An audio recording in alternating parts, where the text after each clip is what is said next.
ಶಾಂತಿ ತಾರೀಕು 7/1/2026 ಪ್ರಾತಃ ಮುರಳಿ. ಮಧುರ ಮಕ್ಕಳೇ, ಇಂದು ತಮ್ಮ ಕೈಯಲ್ಲಿ ಕಾನೂನು ತೆಗೆದುಕೊಳ್ಳಬೇಡಿ. ಒಂದು ವೇಳೆ ಯಾರದೇ ತಪ್ಪಿದ್ದರೆ ತಂದೆಗೆ ದೂರು ಕೊಡಿ, ಆಗ ತಂದೆಯು ಎಚ್ಚರಿಕೆಯನ್ನು ನೀಡುತ್ತಾರೆ. ಪ್ರಶ್ನೆ: ತಂದೆಯು ಯಾವ ಕಾಂಟ್ರಾಕ್ಟ್ ತೆಗೆದುಕೊಂಡಿದ್ದಾರೆ? ಉತ್ತರ: ಮಕ್ಕಳ ಅವಗುಣಗಳನ್ನು ತೆಗೆಯುವ ಕಾಂಟ್ರಾಕ್ಟ್ ಅನ್ನು ತಂದೆಯೊಬ್ಬರೇ ತೆಗೆದುಕೊಂಡಿದ್ದಾರೆ. ಮಕ್ಕಳ ಕೊರತೆಗಳನ್ನು ತಂದೆಯು ಕೇಳುತ್ತಾರೆಂದರೆ ಅದನ್ನು ತೆಗೆಯಲು ಪ್ರೀತಿಯಿಂದ ತಿಳುವಳಿಕೆ ನೀಡುತ್ತಾರೆ. ಒಂದು ವೇಳೆ ನೀವು ಮಕ್ಕಳಿಗೆ ಯಾರದೇ ನಿರ್ಬಲತೆ ಕಂಡು ಬಂದರೂ ಸಹ ನೀವು ತಮ್ಮ ಕೈಯಲ್ಲಿ ಕಾನೂನನ್ನು ತೆಗೆದುಕೊಳ್ಳಬೇಡಿ. ಕಾನೂನು ತೆಗೆದುಕೊಳ್ಳುವುದು ಸಹ ತಪ್ಪಾಗಿದೆ. ಓಂ ಶಾಂತಿ. ಮಧುರಾತಿ ಮಧುರ ಆತ್ಮೀಯ ಮಕ್ಕಳು, ತಂದೆಯಿಂದ ರಿಫ್ರೆಶ್ ಆಗಲು ಬರುತ್ತೀರಿ. ಏಕೆಂದರೆ ಬೇಹದ್ದಿನ ತಂದೆಯಿಂದ ಬೇಹದ್ದಿನ ರಾಜ್ಯ ಭಾಗ್ಯವನ್ನು ಪಡೆಯಬೇಕೆಂದು ನೀವು ಮಕ್ಕಳಿಗೆ ತಿಳಿದಿದೆ. ಇದನ್ನು ಎಂದು ಮರೆಯಬಾರದು. ಆದರೆ ಮರೆತು ಹೋಗುತ್ತೀರಿ. ಮಾಯೆಯು ಮರೆಸಿಬಿಡುತ್ತದೆ. ಒಂದು ವೇಳೆ ಮರೆಸದಿದ್ದರೆ ಬಹಳ ಖುಷಿ ಇರುವುದು. ತಂದೆಯು ತಿಳಿಸುತ್ತಾರೆ, ಮಕ್ಕಳೇ, ಈ ಬ್ಯಾಡ್ಜ್ ಅನ್ನು ಪದೇ ಪದೇ ನೋಡುತ್ತಾ ಇರಿ, ಚಿತ್ರಗಳನ್ನು ನೋಡುತ್ತಾ ಇರಿ, ನಡೆಯುತ್ತಾ ತಿರುಗಾಡುತ್ತಾ ಬ್ಯಾಡ್ಜ್ ಅನ್ನು ನೋಡಿಕೊಳ್ಳುತ್ತಾ ಇರಿ. ಆಗ ತಂದೆಯ ಮೂಲಕ, ತಂದೆಯ ನೆನಪಿನಿಂದ ನಾವು ಈ ರೀತಿ ಆಗುತ್ತಿದ್ದೇವೆ, ದೈವಿ ಗುಣಗಳನ್ನು ಧಾರಣೆ ಮಾಡಬೇಕೆಂದು ಅರ್ಥವಾಗುತ್ತದೆ. ಜ್ಞಾನವು ಸಿಗಲು ಇದೊಂದೇ ಸಮಯವಾಗಿದೆ. ತಂದೆಯು ತಿಳಿಸುತ್ತಾರೆ, ಮಧುರಾತಿ ಮಧುರ ಮಕ್ಕಳೇ, ಹಗಲು ರಾತ್ರಿ ಮಧುರಾತಿ ಮಧುರ ಎಂದು ಹೇಳುತ್ತಿರುತ್ತಾರೆ. ಆದರೆ ಮಧುರಾತಿ ಮಧುರ ಬಾಬಾ ಎಂದು ಮಕ್ಕಳು ಹೇಳುವುದಿಲ್ಲ. ವಾಸ್ತವದಲ್ಲಿ ಇಬ್ಬರಿಗೂ ಹೇಳಬೇಕು. ಇಬ್ಬರೂ ಮಧುರ ಅಲ್ಲವೇ? ಬೇಹದ್ದಿನ ಬಾಪ್ ದಾದ.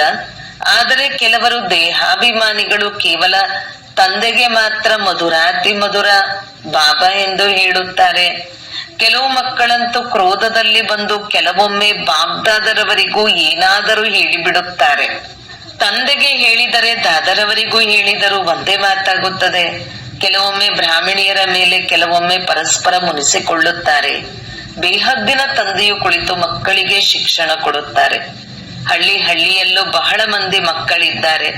ಎಲ್ಲರಿಗೂ ಬರೆಯುತ್ತಿರುತ್ತಾರೆ, ನೀವು ಬಹಳ ಕೋಪ ಮಾಡಿಕೊಳ್ಳುತ್ತೀರೆಂದು, ನಿಮ್ಮ ಮೇಲೆ ದೂರು ಬರುತ್ತಿದೆ ಎಂದು ಹೇಳುತ್ತಾರೆ. ಬೇಹದ್ದಿನ ತಂದೆಯು ಇದಕ್ಕೆ ದೇಹಾಭಿಮಾನವೆಂದೇ ಹೇಳುತ್ತಾರೆ. ತಂದೆಯು ಎಲ್ಲರಿಗೂ ಹೇಳುತ್ತಾರೆ, ಮಕ್ಕಳೇ, ದೇಹಿ ಅಭಿಮಾನಿ ಭವ. ಎಲ್ಲಾ ಮಕ್ಕಳು ಏರುಪೇರಾಗುತ್ತಿರುತ್ತಾರೆ. ಇದರಲ್ಲಿಯೂ ಮಾಯೆಯು ಯಾರನ್ನು ಸಮರ್ಥ ಶಕ್ತಿಶಾಲಿಗಳಾಗಿರುವುದನ್ನು ನೋಡುತ್ತದೆಯೋ ಅವರೊಂದಿಗೆ ಯುದ್ಧ ಮಾಡುತ್ತದೆ. ಮಹಾವೀರ ಹನುಮಂತನನ್ನು ತೋರಿಸಿದ್ದಾರಲ್ಲವೇ?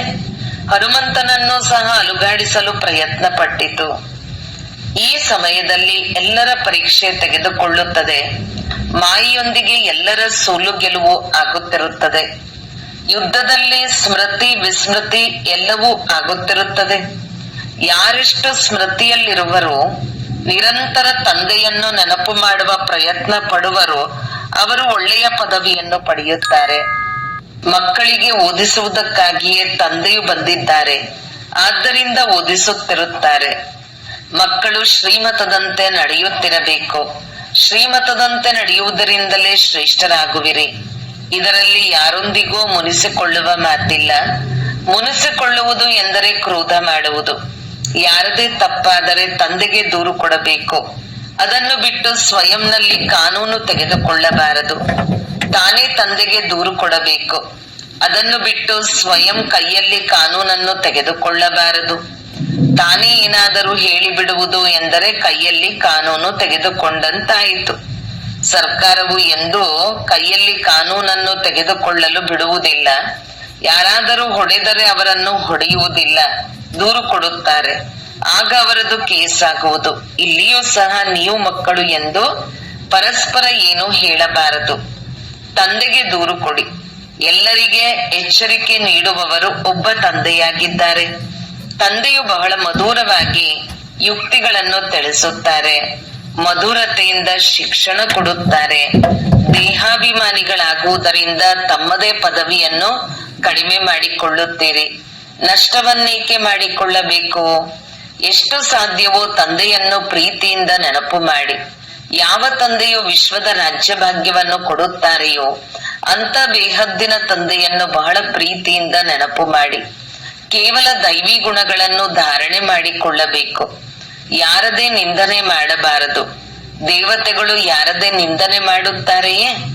ಕೆಲವು ಮಕ್ಕಳಂತೂ ನಿಂದನೆ ಮಾಡದ ಹೊರತು ಇರುವುದೇ ಇಲ್ಲ.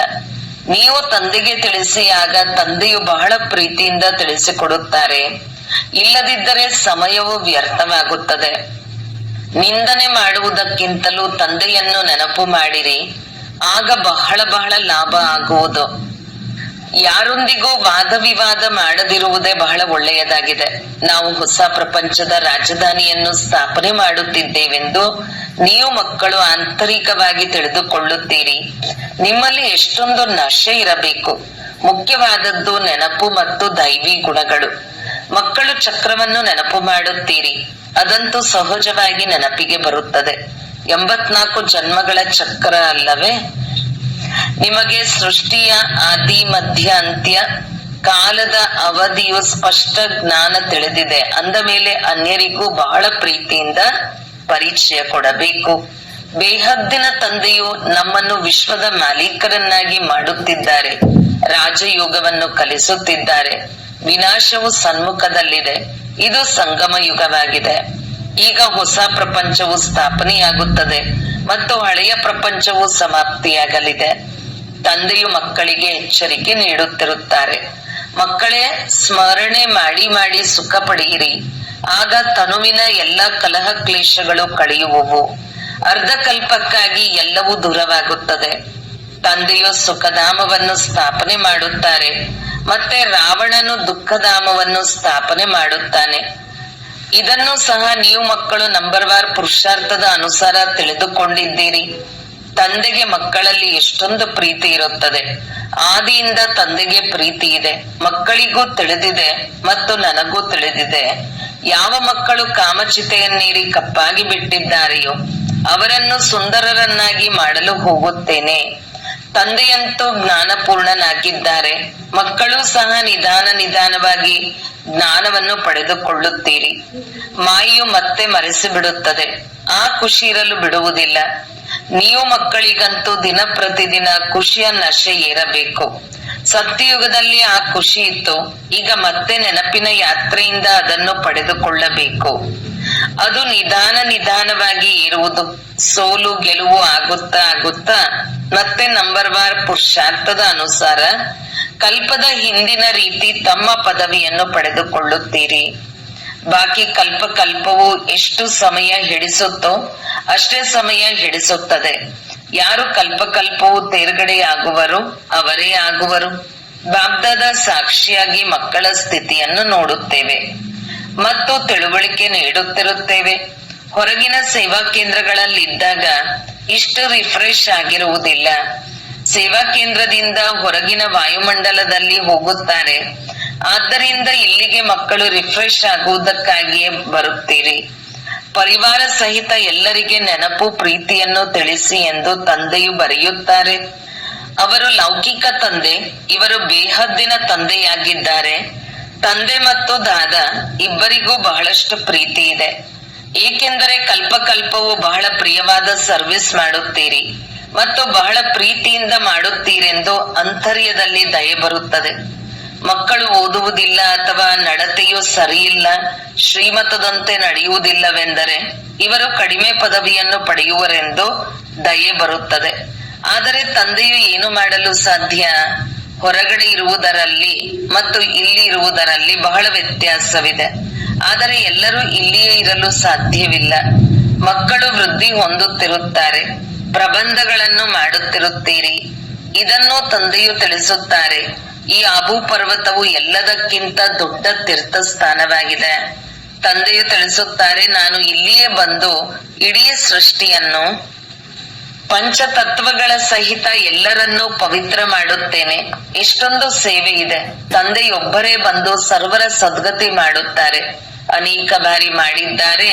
ಇದು ತಿಳಿದಿದ್ದರೂ ಸಹ ಮತ್ತೆ ಮರೆತು ಹೋಗುತ್ತಾರೆ. ಆದ್ದರಿಂದ ತಂದೆಯು ಹೇಳುತ್ತಾರೆ, ಮಾಯೆಯು ಬಹಳ ಶಕ್ತಿಶಾಲಿಯಾಗಿದೆ. ಅರ್ಧ ಕಲ್ಪ ಇದರ ರಾಜ್ಯವು ನಡೆಯುತ್ತದೆ. ಮಾಯೆಯು ಸೋಲಿಸುತ್ತದೆ ಮತ್ತೆ ತಂದೆಯು ಎದ್ದು ನಿಲ್ಲಿಸುತ್ತಾರೆ. ಬಾಬಾ, ನಾವು ಕೆಳಗೆ ಬಿದ್ದೆವು ಎಂದು ಅನೇಕರು ಬರೆಯುತ್ತಾರೆ. ಒಳ್ಳೆಯದು, ಮತ್ತೊಂದು ಬಾರಿ ಬೀಳಬೇಡಿ ಎಂದು ತಂದೆಯು ಹೇಳುತ್ತಾರೆ. ಆದರೂ ಸಹ ಮತ್ತೆ ಬೀಳುತ್ತಾರೆಂದರೆ ಮತ್ತೆ ಏಳುವುದಕ್ಕೆ ಬಿಟ್ಟು ಬಿಡುತ್ತಾರೆ. ಎಷ್ಟೊಂದು ಪೆಟ್ಟು ಬೀಳುತ್ತದೆ, ಎಲ್ಲರಿಗೂ ಬೀಳುತ್ತದೆ. ಎಲ್ಲವೂ ವಿದ್ಯೆಯ ಮೇಲೆ ಆಧಾರಿತವಾಗಿದೆ. ವಿದ್ಯೆಯಲ್ಲಿ ಯೋಗವು ಇದ್ದೇ ಇದೆ. ಇಂತಹವರು ನನಗೆ ಇದನ್ನು ಓದಿಸುತ್ತಿದ್ದಾರೆ ಎಂದು ಓದಿಸುವವರ ನೆನಪು ಬರುತ್ತದೆ. ನೀವೀಗ ತಿಳಿದುಕೊಂಡಿದ್ದೀರಿ, ತಂದೆಯು ನಮಗೆ ಓದಿಸುತ್ತಿದ್ದಾರೆ. ಇಲ್ಲಿ ನೀವು ಬಹಳ ರಿಫ್ರೆಶ್ ಆಗುತ್ತಿದ್ದೀರಿ. ಯಾರು ನಮ್ಮ ನಿಂದನೆ ಮಾಡುವರೋ ಅವರೇ ನಮ್ಮ ಮಿತ್ರರು. ಭಗವಾನ್ ವಾಚ, ನನಗೆ ಎಷ್ಟೊಂದು ನಿಂದನೆ ಮಾಡುತ್ತಾರೆ, ಆದರೆ ಪುನಃ ನಾನು ಮಿತ್ರನಾಗುತ್ತೇನೆ. ನನಗೆ ಎಷ್ಟೇ ನಿಂದನೆ ಮಾಡಿದರೂ ಸಹ ಇವರೆಲ್ಲರೂ ನನ್ನ ಮಕ್ಕಳೇ ಆಗಿದ್ದಾರೆ ಎಂದು ತಿಳಿದುಕೊಳ್ಳುತ್ತೇನೆ. ಇವರ ಜೊತೆ ನನಗೆ ಎಷ್ಟೊಂದು ಪ್ರೀತಿ ಇದೆ. ನಿಂದನೆ ಮಾಡುವುದು ಒಳ್ಳೆಯದಲ್ಲ. ಈ ಸಮಯದಲ್ಲಿ ಬಹಳ ಎಚ್ಚರಿಕೆ ಇರಬೇಕು. ಭಿನ್ನ ಭಿನ್ನ ಸ್ಥಿತಿಯನ್ನು ಹೊಂದಿದ ಮಕ್ಕಳಿದ್ದಾರೆ. ಎಲ್ಲರೂ ಪುರುಷಾರ್ಥ ಮಾಡುತ್ತಿದ್ದಾರೆ. ಯಾವುದೇ ತಪ್ಪಾದರೂ ಸಹ ಪುರುಷಾರ್ಥ ಮಾಡಿ ಮತ್ತೆ ಸರಿಪಡಿಸಿಕೊಳ್ಳಬೇಕು. ಮಾಯೆಯು ಎಲ್ಲರಿಂದ ತಪ್ಪುಗಳನ್ನು ಮಾಡಿಸುತ್ತದೆ. ಇದು ಮಲ್ಲ ಯುದ್ಧ ಅಲ್ಲವೇ? ಕೆಲವೊಮ್ಮೆ ಇಂತಹ ಪೆಟ್ಟು ಬೀಳುತ್ತದೆ, ಒಮ್ಮೆಲೆ ಬೀಳಿಸಿ ಬಿಡುತ್ತದೆ. ತಂದೆಯು ಎಚ್ಚರಿಕೆ ನೀಡುತ್ತಾರೆ, ಮಕ್ಕಳೇ ಹೀಗೆ ಸೋಲುತ್ತಿದ್ದರೆ ಮಾಡಿಕೊಂಡಿರುವ ಸಂಪಾದನೆ ಎಲ್ಲವೂ ಸಮಾಪ್ತಿಯಾಗುವುದು. 5ನೇ ಅಂತಸ್ತಿನಿಂದ ಕೆಳಗೆ ಬೀಳುತ್ತೀರಿ. ಬಾಬಾ, ಇಂತಹ ತಪ್ಪನ್ನು ಮತ್ತೆಂದೂ ಮಾಡುವುದಿಲ್ಲ, ಈಗ ಕ್ಷಮಿಸಿ ಎಂದು ಕೇಳುತ್ತಾರೆ. ಆದರೆ ತಂದೆಯನ್ನು ಕ್ಷಮೆ ಮಾಡುವರು? ತಂದೆಯು ಪುರುಷಾರ್ಥ ಮಾಡಿ ಎಂದು ಹೇಳುತ್ತಾರೆ. ತಂದೆಗೆ ತಿಳಿದಿದೆ, ಮಾಯೆಯು ಬಹಳ ಪ್ರಬಲವಾಗಿದೆ, ಅನೇಕರನ್ನು ಸೋಲಿಸುತ್ತದೆ. ಶಿಕ್ಷಕರ ಕರ್ತವ್ಯವಾಗಿದೆ ಶಿಕ್ಷಣ ಕೊಟ್ಟು ತಪ್ಪನ್ನು ಸರಿಪಡಿಸುವುದು. ಯಾರಾದರೂ ತಪ್ಪು ಮಾಡಿದರೆ ಯಾವಾಗಲೂ ಅವರು ಅದನ್ನೇ ಮಾಡುತ್ತಿರುತ್ತಾರೆ ಎಂದಲ್ಲ, ಒಳ್ಳೆಯ ಗುಣಗಳನ್ನೇ ಗಾಯನ ಮಾಡಲಾಗುತ್ತದೆ. ತಪ್ಪುಗಳ ಗಾಯನ ಆಗುವುದಿಲ್ಲ. ಅವಿನಾಶಿ ವೈದ್ಯರಂತೂ ಒಬ್ಬರೇ ತಂದೆಯಾಗಿದ್ದಾರೆ. ಅವರು ಔಷಧಿ ನೀಡುತ್ತಾರೆ. ನೀವು ಮಕ್ಕಳು ತಮ್ಮ ಕೈಯಲ್ಲಿ ಏಕೆ ಕಾನೂನು ತೆಗೆದುಕೊಳ್ಳುತ್ತೀರಿ? ಯಾರಲ್ಲಿ ಕ್ರೋಧದ ಅಂಶ ಇರುವುದೋ ಅವರು ನಿಂದನೆಯನ್ನೇ ಮಾಡುತ್ತಿರುತ್ತಾರೆ. ಸುಧಾರಣೆ ಮಾಡುವುದು ತಂದೆಯ ಕರ್ತವ್ಯವಾಗಿದೆ. ಸುಧಾರಣೆ ಮಾಡುವವರು ನೀವಲ್ಲ. ಯಾರಲ್ಲಾದರೂ ಕ್ರೋಧದ ಭೂತವಿದೆ, ಅವರು ಅನ್ಯರ ನಿಂದನೆ ಮಾಡುತ್ತಾರೆಂದರೆ ಆಗದಂತಾಗಿ ಬಿಡುತ್ತಾರೆ, ಉಪ್ಪು ನೀರಾಗಿ ಬಿಡುತ್ತಾರೆ. ಎಲ್ಲ ಮಕ್ಕಳಿಗೋಸ್ಕರ ಒಬ್ಬ ತಂದೆಯು ಕುಳಿತಿದ್ದಾರೆ. ತನ್ನ ಕೈಯಲ್ಲಿ ಕಾನೂನನ್ನು ತೆಗೆದುಕೊಂಡು ಯಾರದೇ ನಿಂದನೆ ಮಾಡುವುದು ಬಹಳ ದೊಡ್ಡ ತಪ್ಪಾಗಿದೆ. ಎಲ್ಲರಲ್ಲಿ ಯಾವುದಾದರೊಂದು ಬಲಹೀನತೆಯಂತೂ ಇದ್ದೇ ಇರುತ್ತದೆ. ಎಲ್ಲರೂ ಸಂಪೂರ್ಣರಾಗಿಲ್ಲ. ಒಬ್ಬೊಬ್ಬರಲ್ಲಿಯೂ ಒಂದೊಂದು ಅವಗುಣವಿರುತ್ತದೆ. ಅವೆಲ್ಲವನ್ನು ತೆಗೆಯುವ ಕಾಂಟ್ರಾಕ್ಟ್ ಒಬ್ಬ ತಂದೆಯು ತೆಗೆದುಕೊಂಡಿದ್ದಾರೆ. ಇದು ನಿಮ್ಮ ಕೆಲಸವಲ್ಲ. ಮಕ್ಕಳ ನಿರ್ಬಲತೆಗಳನ್ನು ತಂದೆಯು ಕೇಳಿದಾಗ ಅದನ್ನು ತೆಗೆಯಲು ಪ್ರೀತಿಯಿಂದ ತಿಳುವಳಿಕೆ ನೀಡುತ್ತಾರೆ. ಇಲ್ಲಿಯವರೆಗೂ ಯಾರೂ ಸಂಪೂರ್ಣರಾಗಿಲ್ಲ. ಎಲ್ಲರೂ ಶ್ರೀಮತದಂತೆ ಸಂಪೂರ್ಣರಾಗುತ್ತಿದ್ದಾರೆ. ಅಂತಿಮದಲ್ಲಿಯೇ ಸಂಪೂರ್ಣರಾಗಬೇಕು. ಈ ಸಮಯದಲ್ಲಿ ಎಲ್ಲರೂ ಪುರುಷಾರ್ಥಿಗಳಾಗಿದ್ದಾರೆ. ತಂದೆಯು ಸದಾ ಅಡೋಲರಾಗಿರುತ್ತಾರೆ. ಮಕ್ಕಳಿಗೆ ಪ್ರೀತಿಯಿಂದ ಶಿಕ್ಷಣ ಕೊಡುತ್ತಿರುತ್ತಾರೆ. ಶಿಕ್ಷಣ ಕೊಡುವುದು ತಂದೆಯ ಕರ್ತವ್ಯವಾಗಿದೆ. ಅದರಂತೆ ನಡೆಯುವುದು, ನಡೆಯದೇ ಇರುವುದು ಅವರ ಅದೃಷ್ಟದ ಮೇಲಿದೆ. ಎಷ್ಟು ಕಡಿಮೆ ಪದವಿಯಾಗಿ ಬಿಡುತ್ತದೆ. ಶ್ರೀಮತದಂತೆ ನಡೆಯದೇ ಇರುವ ಕಾರಣ ಏನಾದರೂ ಅಂತಹದ್ದನ್ನು ಮಾಡಿದರೆ ಪದವಿ ಭ್ರಷ್ಟವಾಗುವುದು. ನಾನು ಇಂತಹ ತಪ್ಪನ್ನು ಮಾಡಿದೆನು, ನಾವು ಬಹಳ ಪರಿಶ್ರಮ ಪಡಬೇಕಾಗುವುದು ಎಂದು ಮನಸ್ಸು ತಿನ್ನುತ್ತದೆ. ಯಾರದೇ ಅವಗುಣವಿದ್ದರೆ ಅದನ್ನು ತಂದೆಗೆ ತಿಳಿಸಬೇಕು. ಅಲ್ಲಿ ಇಲ್ಲಿ ತಿಳಿಸುವುದು ದೇಹಾಭಿಮಾನವಾಗಿದೆ. ತಂದೆಯನ್ನು ನೆನಪು ಮಾಡುವುದಿಲ್ಲ. ಅವ್ಯಭಿಚಾರಿ ಆಗಬೇಕಲ್ಲವೇ? ಒಬ್ಬರಿಗೆ ತಿಳಿಸುತ್ತೀರೆಂದರೆ ಅವರು ಕೂಡಲೇ ಸುಧಾರಣೆಯಾಗುವರು. ಸುಧಾರಣೆ ಮಾಡುವವರು ಒಬ್ಬರೇ ತಂದೆಯಾಗಿದ್ದಾರೆ. ಉಳಿದೆಲ್ಲರೂ ಸುಧಾರಣೆಯಾಗದಿರುವವರೇ ಆಗಿದ್ದಾರೆ. ಆದರೆ ಮಾಯೆಯು ತಲೆಯನ್ನೇ ತಿರುಗಿಸಿ ಬಿಡುತ್ತದೆ. ತಂದೆಯು ಮುಖವನ್ನು ಒಂದು ಕಡೆ ತಿರುಗಿಸುತ್ತಾರೆ, ಮತ್ತೆ ಮಾಯೆಯು ಮತ್ತೆ ತನ್ನ ಕಡೆ ತಿರುಗಿಸಿಕೊಳ್ಳುತ್ತದೆ.